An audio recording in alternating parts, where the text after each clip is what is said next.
Australia's unemployment rate is expected to fall once again when the ABS releases the April jobs figures later on this morning. Joining us live is the AMP Chief Economist, Shane Oliver. Shane, good morning to you. So what's the tip today? Where's it going to land? Well, the market consensus in our own view is that the unemployment rate will fall yet again to 3.9%, with something like 20,000, maybe 30,000 new jobs created. Of course, these numbers can be quite volatile, so you can always be surprised by these numbers, just like I guess we were with the wages numbers yesterday. But the general impression we get from various anecdotes and also various job vacancy surveys is the job market remains very strong. So how do you balance all of this news, Shane? We've got the wages numbers, which were disappointing yesterday, coupled with what will be a quite positive story today about unemployment. What does that say about the economy? It's a difficult balancing act for the Reserve Bank, because they have put so much in the past on waiting for those wages numbers to justify a rate hike. In the end, they decided to go anyway and start moving. And I think that's because there's so many indicators out there suggesting that it's only a matter of time before wages growth picks up. If we get another strong jobs number today, with unemployment falling below 4%, that combines, I guess, with the fact that underemployment has also fallen quite sharply.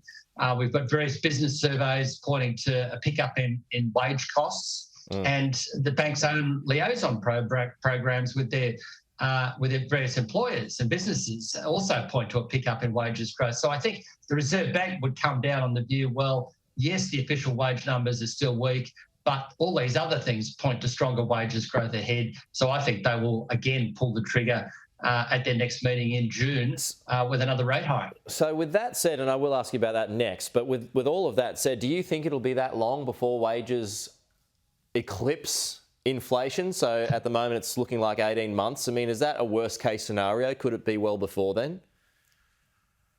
I'd like to think it's well before then, but I'd have to say there is a good chance that it won't happen until the second half of next year, for the simple reason that looks like inflation is going to go higher from here. It's currently 5%.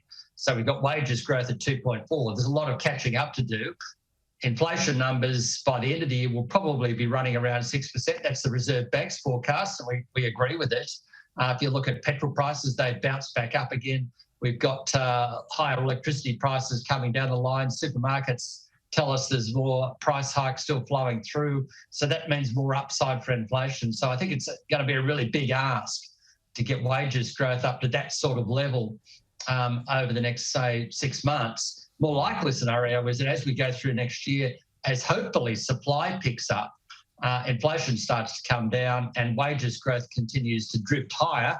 We get wages growth, say, around 3.5%. Inflation comes back to 3%, and that I think is what we're all hoping for. Right. But at this stage, okay, way to go. So just a final one here. What do you expect the next number to be from the RBA?